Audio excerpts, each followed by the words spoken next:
Jemi rikthyer në studio, me mua është bashkuar profesori Ardian Civici, dekani Fakultetit Ekonomik në Universitetin Mesdhetar, ekspert ekonomie. Përshëndetje dhe mirëmëngjes Ardian Civici, shumë kënaqësi që jeni këtë mëngjes me mua në studio. Ka dalë ditën e djeshme fatura financiare, e cila më pas do t'i prezantohet vendeve anëtare për të parë se çfarë do të ndodhë në konferencën e donatorëve në 17 Shkurt, ku edhe presim që të marrim edhe ndihmën më e madhe. Pritet që kjo fazë rindërtimi për Shqipërinë të jap një impuls të ri ekonomisë shqiptare, apo ishte, le të themi, një grop më shumë në buxhetin e brishën e kishit për 2020? Kjo është një fazë që quhet një fazë riparuese ose rikthim pak a shumë në gjendje normale, po të kemi parasysh goditjen që mori jo vetëm nga pikpamja e humbjeve të jetëve njerëzore, që ishte pjesa më e dhimbshme, apo dhe shkatrimet e shumë ndërtesave, pallateve apo shtëpive, dhe zonat të tëra, si thosh, i shikojnë në një situatë si mas lufte. Në fakt, një dëm të konsiderueshëm ka marrë dhe biznesi, jo vetëm nga dëmtimet fizike të ndërtesave ku ato zhvillojnë aktivitetin apo ambienteve, po dhe të gjithë aktivitetit. Dhe nga ana tjetër, gjatë gjithë këtyre paktën 2 muajve, ka pasur dhe një rënje të konsumit, sidomos në këto zona. Pra, si thuash, tërmeti dha një goditje shumë të rëndë, jo vetëm shoqërisë, po edhe ekonomisë shqiptare. Dhe natyrisht, kjo do ndihet edhe në treguesit e prodhimit e GDP-s në këtë vit, apo edhe në tregues të tjerë ekonomik, po nga ana tjetër, procesi i rindërtimit, përveç se e kthen në normalitet, nëse do jenë ato shuma që ne shpresojmë dhe do na ndihmojnë realisht për të kapërcyer këtë fazë, natyrisht do ketë ndikime pozitive edhe në treguesit ekonomik, edhe në treguesit e punësimit, edhe në tregues të tjerë që mos detyrohemi të marrim borxh, të ndryshojmë shumë buxhetin nga ai që aprovuam për 2020 me gjithë ndryshimet që u bën në proces për t'u përgjigjur disi situatës post tërmet, po parë në tërësi do thoya që 2020 do ta ndjej goditjen në shumë tregues ekonomik dhe që tashmë filloi si proces sepse edhe parashikimet për rritjen ekonomike u ulën, edhe shumë tregues të tjerë. Po nga ana tjetër, duke referuar dhe deklaratës guvernatorit të Bankës së Shqipërisë dje, në një periudhë afatmesme, kjo situatë mund të rikuperohet dhe ne mund të kthehemi në trendet normale të zhvillimit. Pra, e thënë në mënyrë të përmbledhur, morëm një goditje, psuam këto që psuam, tani shpejtësia e rikuperimit dhe rikthimit në gjendje normale do varet jo vetëm nga sasitë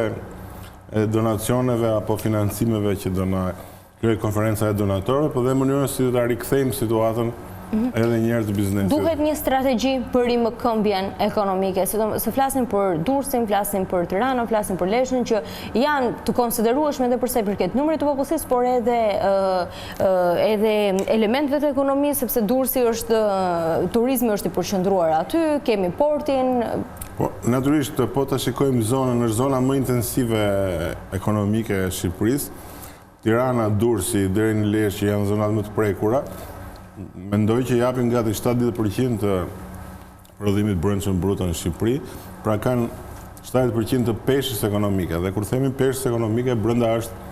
edhe biznesi, edhe punësimi, edhe eksportet, edhe shumë elemente të tjerë. Dhe natyrisht nëse goditet kjo zonë, aq më tepër që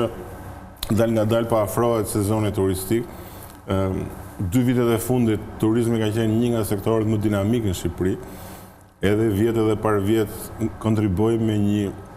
shumë konsiderueshme 1.6-1.7 miliard euro si sektor. Dhe natyrisht goditet zemra e këtij sektori siç është gjithë zona e Durrësit, po dhe zona tjetër deri në Lezhë, me siguri që pasojat do jenë të ndjeshme, të rënda dhe ndoshta të pari rikuperueshme për këtë vit. Sepse kam parasysh edhe nga ana psikologjike dhe nga mentaliteti i turistëve, kur dikush vjen për pushime, një nga elementet e parë që kërkon është siguria dhe garancia. Nëse ne do arrim në kohë,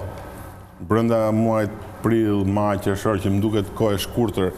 të rikuperojmë pjesën ndërmuese të dëmtimeve dhe njëkohësisht të bëjmë publicitetin e duhur dhe sqarimet e duhura për sa i përket nivelit të sigurisë, mund të ketë një reduktim minimal të numrit të turistëve, po gjithsesi ngelet një sektor që të paktën këtë vit në këtë zonë do jetë i prekur. Mund të ketë një dyndje ose spostim të turizmit më në jug, që me siguri këtë vit do ketë goxha presion për mirë, si thua, zona e jugut të Shqipërisë, por 2020 do jetë vit që duhet të absorboj dhe të rekuperoj gjithë goditjen që morëm, jo thjesht thash dhe vetëm nga humbja njerëzore, që ishte apo shumë familje që po sistemohen gradualisht ose do sistemohen me ndërtimet e reja, po bashkë me biznesin, 2020 është një vit i rikthimit në normalitet, do thënë. Do t'i marrim pak më vonë të gjithë sektorët me radhë, siç është edhe bujësia që gjithashtu do të ketë efekte. Por fitimisht, po lexoja një statistikë ditën e djeshme që tregonte një numër i konsiderueshëm qytetarëve të cilët kishin ndier tërmetin e 26 nëntorit, kishin probleme me ankthjen, me pasigurinë, me depresionin në disa raste. Ne në Shqipëri kemi thënë që kemi problem fuqinë punëtore, sepse një pjesë largohen, një pjesë janë të pamotivuar. Është kjo një minus ekstra i panevojshëm dhe si zgjidhet kjo histori, sepse ndikon direkt e vendi punës, direkt e biznesi. Në fakt po rezulton një minus i madh, sepse u bën dy fenomene ose ngjarje njëra mas tjetrës. Një që është tashmë trend i largimit të një mase të shqiptarëve, sidomos moshës aktive për punë, dhe edhe para tërmetit bizneset në zonat kryesisht intensive, po dhe kudo ku ka shërbime ankoheshin për vështirësitë e stabilitetit të fuqisë punëtore ose gjetjes punëtorëve të rinj, aq më tepër edhe të kualifikuar, mas tërmetit dhe si efekt psikologjik, një pjesë u larguan, ndërsa mund mos jenë larguar nga Shqipëria, po u larguan nga ato zona, edhe për të gjetur banesë në Tiranë ose në vende të tjera se aty nuk kanë mundësi, dhe njëkohësisht, të parë nga statistikat dhe nga deklarimet e biznesit, për një periudhë 1 ose 2 mujore, shumë biznese kanë punuar nën kapacitetet e tyre, nga që një pjesë e punonjësve nuk vinin në punë ose u rikthyen mas një muaj gjysmë, qoftë nga ankthjet apo nga shqetësimet për tërmetin, po dhe nga gjithë çoroditja që u bë me ku do banonin, ku do kishin shkollën e fëmijëve dhe ku do organizonin jetën, sepse kur të prishet mjedisi banimit, natyrisht mund të rish një periudhë 2 javore, 3 javore, 1 mujore, siç u bë strehimi përkohshëm nëpër çadra ose në kontejner të improvizuar ose në hotele, po mas një muaj do t'i kthehesh një farë normalitetit. Nëse në gjithë këto zona mundësia e rikthimit në shtëpiat ku ishin se pamundur, kjo pjesë e popullsisë do sistemohet ose në zonat grupuara tani që do ndërtohen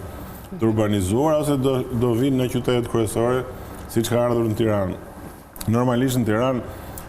Tirana shtohet me mbi 25.000 banorë në vit. Mendohet që këtë vit, si pasojë dhe efekteve të tërmetit, mund ta kalojë 30-35.000. Dhe natyrisht të gjitha ato biznese, dhe po të kemi parasysh zonën nga Fushkruja deri në Mamuras, deri në Laç dhe në Lezhë, dhe nga zonat më intensive të sektorit fason dhe të sektorit bujësor kryesisht. Dhe këto biznese janë dhe delikate për nga natyra e tyre dhe ndjen shumë të prekura nga mungesa e fuqisë punëtore. Po dhe e parë në trend, po të shikosh edhe deklaratat e shoqatave ndryshme të prodhuesve ose Unionit Kombëtar, mbar kombëtar të prodhuesve shqiptar apo dhomave të tregtisë, vazhdimisht shqetësimi që ka mungesë fuqie punëtore po rritet. Kjo ka bërë që ne së fundit miratojmë dhe një ligj të ri për punëtorët e huaj, punonjësit e huaj që vinë të punojnë në Shqipëri dhe tashmë sa po vjen dhe duket sikur po bëhet normale që në shumë biznese të gjesh punëtorë nga vende të tjera që vinë në Shqipëri. Po të kemi parasysh shkallën e integrimit tyre, shkallën e arsimimit, arsye pse vinë në Shqipëri, jo të gjithë vinë thjesht për të gjetur një punë, një pjesë e kanë si trampolin, duke menduar që nëpërmjet Shqipërisë mund të shkojnë në perëndim. Është një zgjidhje e përkohshme, por kërkon një strategji më të mençur, më cilësore dhe më afatgjatë për ta stabilizuar këtë lloj marrëdhënie midis bizneseve dhe kërkesave që kanë dhe disponibilitetit të fuqisë punëtore. Ndërsa deri tani më shumë ka zënë vend si statistikë, si shqetësim, koha po avancojnë me shpejtësi këtë problematikë dhe do zgjidhje konkrete. Sepse jem ndërkohë, vazhdon, sa më shumë kalon koha, aq më shumë njerëzit e ndjejnë edhe peshën. Bizneset ndoshta një pjesë e madhe tyre nuk kanë mundësi që të jenë as nëpër media ose ta shprehin, ta artikulojnë publikisht këtë si problematik, po në fakt kur dëgjon konkretisht se çfarë thonë, vërtet kanë filluar të kenë shqetësim shumë të madh. Sidomos sepse ka një pjesë të madhe banorëve të cilët humbën banesat e tyre, por ata të cilët kanë probleme biznesin, dëmtime, domethënë kanë të vështirë edhe rivëkombje. Riardhja në ekuilibër, siç ishim, do thoja para dhe shtatorit, dhe tërmeti i shtatorit ishte po kaq rënditës, po u mendua si diçka më e rikuperueshme. Ky i dyti, goditja ishte e rëndë. Është goditja që zvaret nga ne, thjesht ne kemi ndorë që të bëjmë ç'është e mundur për ta zbutur si efekt derisa të eliminohet fare dhe të kthehemi në normalitet. Profesor, ju përmendët pak më parë turizmin, edhe se Durrësi është një nga zonat më të goditura edhe me fluksin më të madh pothuajse të turistëve, por ndërkohë edhe bujësia është një sektor tjetër i cili ka pasur dëmtime. Një pjesë e mirë e banorëve nuk pranojnë as të lëvizin nga çadrat sepse janë pranë tokave të tyre që duhet të punojnë. Do ta ndjejmë edhe këtu? Po natyrisht edhe bujësia është një sektor i rëndësishëm. Ka një kontribut gati 2.2, 2.3 edhe ndoshta më shumë miliardë euro në vit në ekonominë shqiptare. Është e shumë e ndjeshme për sa i përket këtyre ngjarjeve sepse ka cikle më të gjata prodhimi, nuk është industria edhe mund të ripërshtatet më shpejt se i ka ciklet më shkurtra, kurse bujësia i ka ciklet gjata, shumica janë në 9 mujore ose 1 vjeçare. Dhe natyrisht çdo neglizhim në këtë moment, neglizhim nga halli, kuptohemi, jo neglizhim nga malli, mund të japi efektet më afatgjata. Dhe natyrisht zona e Lezhës sidomos është një nga mbas Muzeqes, është zona nga më aktive bujësore që kemi ne edhe për prodhim, edhe për eksport. Dhe natyrisht dëmtimi i kësaj zone, i strukturave prodhuese, po dhe i mobilizimit të njerëzve për të qenë siç kanë qenë përpara të angazhuar, natyrisht që do japi efekte vetë. Mos harrojmë dhe një fakt që afrimi i sezonit turistik, ardhja e disa miliona turistëve që vinë në Shqipëri shton shumë dhe kërkesën për produkte bujësore dhe agroushqimore. Dhe në këtë rast, neve do të jemi detyruar që një pjesë e kërkesës ta plotësojmë me importe, gjë që do na prishë pastaj dhe bilance tjera, bilance pagesa dhe shumë elementë e natyrës. Pra çështja është më komplekse se sa thjesht një kategori banorësh që kanë mësuar dëmtime, rinë nëpër çadra, dhe natyrisht primare është kushtet e jetesës dhe ekzistenca dhe shkolla e fëmijëve dhe por sa më tepër kalon kjo kohë, ato nuk stabilizohen, aq më shumë do ta ndjej edhe bujësia, po të kemi parasysh një fakt që jo vetëm këto zona, por përgjithsisht në Shqipëri bujësia është bujësi familjare. Pothuajse dominon ferma e vogël, ferma familjare dhe nëse familja si njësia bazë dhe forca kryesore punëtore e kësaj familje pëson këtë lloj shoku që ne po diskutojmë, natyrisht duket si një efekt i vogël në një fermë, po shtrihet shumë më gjerë. Nëse do ishim një vend me ferma më të modernizuara, më të mëdha, ato dalin më shpejt nga kjo situatë se janë më të mekanizuara, ka nevojë më pak për njerëz dhe futen më shpejt në ritmin e prodhimit dhe produktivitetit. Dhe për këtë arsye, mendoj që prodhimi bujësor në këtë zonë do vazhdojë të preket. Ka ndoshta një avantazh kështu që lidhet me specifikat e sektorit, që shumica e punëve që të bujësisë fillojnë në fakt në mars, në prill. Edhe ndoshta do jetë koha kur situata do jetë më e stabilizuar. Lexoja edhe në Akull u dësh deri 3-4 vjet dhe njerëzit prap kishin akoma pak kënaqësi, ankoheshin, kishin nga ata që ende nuk kishin strehuar. Kështu që kur mendojmë për një vend si Italia, imagjinoj Shqipëria që ka edhe një ekonomi të brish. Kemi një ministër për rindërtimin. Do të duhet ka strategji apo ka manuale se si nga eksperiencat e tjera nga vende të tjera se si dilet nga një gjendje fatkeqësisë natyrore apo kemi nevojën për një grup ekspertësh për ta shfrytzuar këtë moment në një lloj frymarrje për ekonominë shqiptare. Natyrisht që ka, sepse kjo është një eksperiencë e lidhur që jo vetëm për tërmete, po ka për mbytje, ka shumë fatkeqësi të tjera natyrore. Është dhe rasti i epidemisë koronavirusit. Pra, këto lloj goditjesh që marrin shtete apo vende ndryshme nga faktor risku të natyrave ndryshme, sidomos vendet e zhvilluara, jo vetëm që ka strategji, por ka dhe struktura përkatëse të gatshme, fillimisht për të përballuar momentin e parë, pastaj për ta qartësuar situatën dhe momenti i tretë për ta kthyer në një farë mënyre këtë lloj fatkeqësie në një impuls zhvillimi. Mendoj që edhe në Shqipëri kështu duhet ta shikojmë çështjen në 3 faza. Përballuan fazën e parë të emergjencës, tash është faza e fillimit të rekuperimit të dëmeve dhe në një fazë shumë të shpejtë, në 2-3 muajt e ardhshëm, duhet të jemi në gjendje që nëse do ketë edhe një kontribut siç pritet nga donatorët, në fakt fatura e paraqitur dje nga qeveria ishte gati 1 miliard euro, që është faturë shumë e lartë për ekonominë shqiptare, është gati prodhimi, është GDP-ja e 3 viteve. Dhe një vend që dëmtohet me rritjen ekonomike të 3 viteve, natyrisht është shumë e rëndë.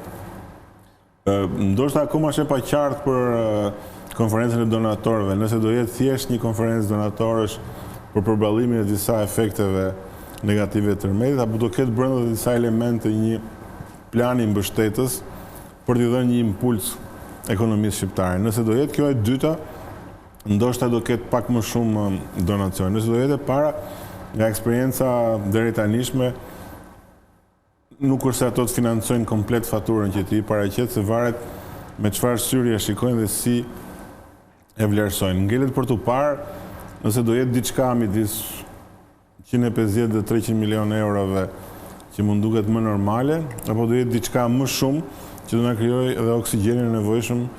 për një lloj impulsi ekonomik. Se duket sikur është bërë si çështje pazare, po me sa duhet ishim të kënaqur ne për të marrë. Ne kënaqur jemi me shumën që paraqitet. Po eksperienca e drejtanishme në rastet ngjashme tregon që rrallë financohet gjithashtu shumë. Aq më tepër që dhe një pjesë e madhe e financimit nuk besoj se do vinë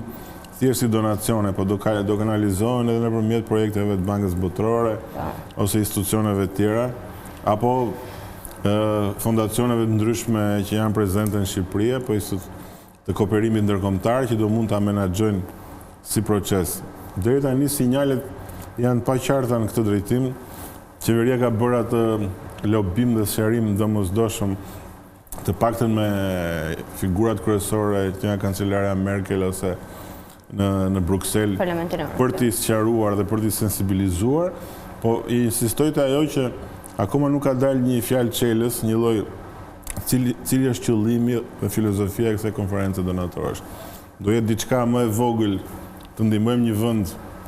në hall siç është Shqipëria nga kjo që i ndodhi, apo me këtë rast ta përdorim për t'i dhënë dhe një mbështetje më të madhe që mund të marrë një impuls zhvillimi më të lartë. Përderisa kjo ka qenë shumë e qartë deri tani,